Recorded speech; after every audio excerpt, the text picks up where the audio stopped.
Brandon, congratulations. Welcome back to the program. You did a great job on election night. You won the total overall vote.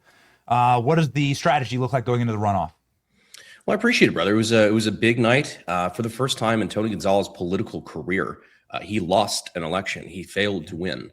Not just did he fail to win the nomination without a runoff, but he also came in second place, which again has never happened in his political career. So I greatly appreciate all the support from you, from the people of Texas, from the voters, and we did it without taking any big special interest money. So I'm pretty proud of that. I am actually a little upset at you though. For making me sit backstage and have to listen to James Tallarico. I'm sorry about that. I don't think anybody should be subjected to that. I always forget, every time it's been a while since I've listened to him talk, I forget how good he is at sounding like he knows what he's talking about. What is he exactly? Like this guy seemed to have come from nowhere, but if you've been paying attention, obviously, he's been the spokesperson for some of the dumber gambits. They've been grooming this guy for a very long time. He has a very creepy energy. He has like kind of a megachurch pastor, but the guy like right before he gets arrested energy to him. He just kind of seems like, if Blue Sky became a person, and you actually look through what his ideology is, it's truly more radical than Ilhan Omar and AOC. Yeah, 100%. And it's just, I guess it's the frustrating part for me is how confidently wrong he is, especially when he brings up any matters of Christianity or anything. Like he's just very, very confident in preaching something that is objectively unbiblical. So, I mean, you're not running against him, but I'm using this effectively as a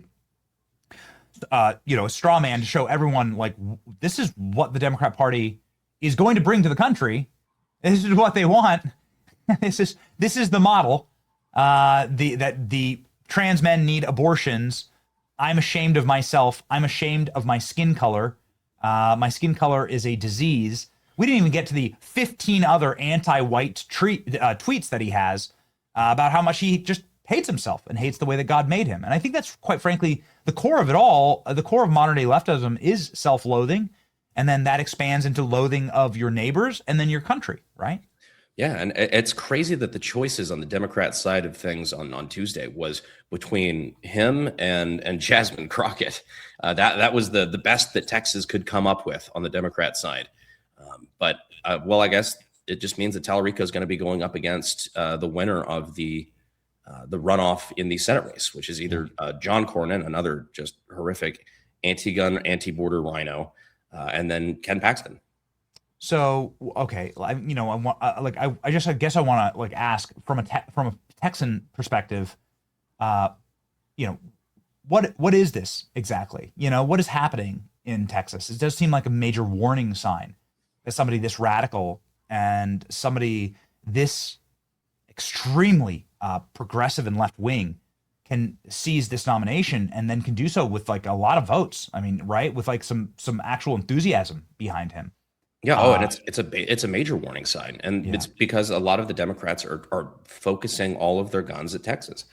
They're looking at Texas because where Texas goes, so goeth the nation, and they know that if they take Texas, we will never have a Republican president ever again, and that's their goal. I mean, it's like if the Republicans took California, but they've been trying. Austin's been growing; they've been bringing Californians out to Texas to try to make it blue, and I think. On the other side of things, though, there's that's the black pill. The white pill is, I think that this is a very big anti-incumbent primary. And I think there's a loud voice against bad incumbents. Dan Crenshaw lost his race. John Cornyn's being pushed to a runoff that he will very likely lose. Tony Gonzalez is going to get smoked in the runoff against me. We're firing a lot of the worst incumbents we had. And I think Texas is doing some housekeeping. Yeah, so Tallarico says he wants to welcome Matt on the border, and you have the district that has you are running for the district that is the longest border with Mexico. Your response to him? Well, it was a welcome mat for the entirety of the Biden administration, and we saw the catastrophic effects, not just for the country, but especially for my district.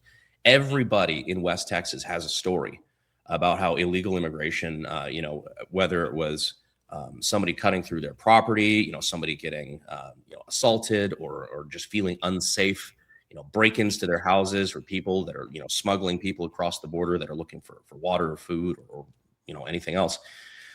Everybody had a story out here.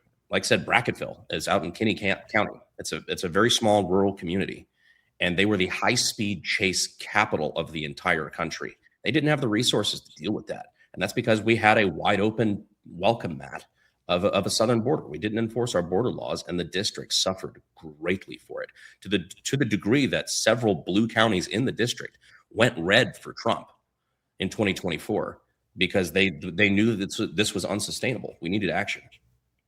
So how are you intending on winning this runoff?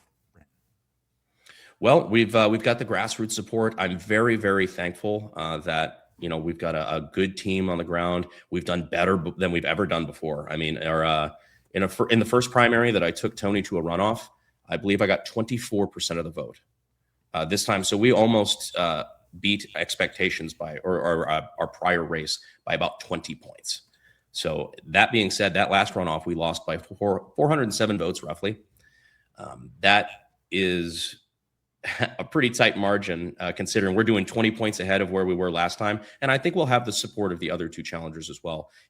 Former Congressman Kiko Conseco, you had Keith Barton, both people I had a pretty good relationship with during the campaign. And at the end of the day, I think that they're tired of Tony too. And I think that's why they ran. And so to consolidate their support and start to heal the Republican Party so we can move on to fighting the Democrats in November, that's going to be the big fight. All right. Healing the Republican Party. There were a lot of people cheering that Dan Crenshaw lost his seat. And I just want to get your take on that. Obviously, I think this is something that made probably the most news out of yesterday's results. Sure. I'm blown away, frankly. That was the upset of the night. I knew Dan was going to have a tight challenge in that race and potentially going into a runoff. Wasn't really sure. But it was decisive. It was a decisive victory from Steve Toth. And I guess that really just shows the amount of frustration there is in his district. And like I said, I think there's a frustration across Texas in general with incumbents, and specifically with bad incumbents. And that energy is palpable, and we saw that in the results. Yes. What is the message to your district? What is going to be the winning message to your district in this runoff? The runoff will be in May. Do I have that wrong? Yes, sir. Yeah. Okay. So the runoff will be in May. What is your walkaway message to the voters of Texas 18? Well, we need to, or Texas 23, but 23. We need to consolidate the party. We need to start focusing and codifying President Trump's executive orders on the border so it does not ever go back to the way that it was. We need to work on cost of living. We need to work on our debt situation. We need to work on take care of our veterans. We have so many issues that are specific to District 23 that affect the rest of the nation as well. And so it's time we start bringing everybody together to start getting this job done. We have somebody right now in office that's put a pretty big stain on the office for this district. And I think it's time we start moving forward and, again, focus on taking the fight to the Democrats in November. And if you're asked how many genders there are, what will your answer be, Brandon? Let me carry the one. I believe it's two. I believe that's what I was taught in biology anyway. We all know there's 6 genders.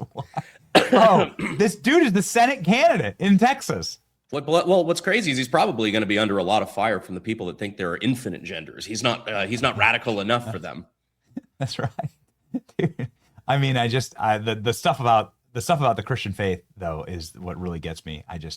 Man, it makes my blood boil. It's anti-Christian. Yes, it's very anti-Christian actually. He makes a very compelling point that the Bible can be consistent with leftist values if you completely ignore everything that's in it. Right. Yes, if you just don't read the Bible, or you read it backwards and believe the inverse of what it says, then you can be a leftist Christian. That's right. Too easy. Oh yeah, too easy. Okay, we cracked the code. Wow. All right. Thank you, Brandon. Godspeed. Please come back, and I'll be in Texas. I hope that we can go campaign together. I'd love to go to the district, man.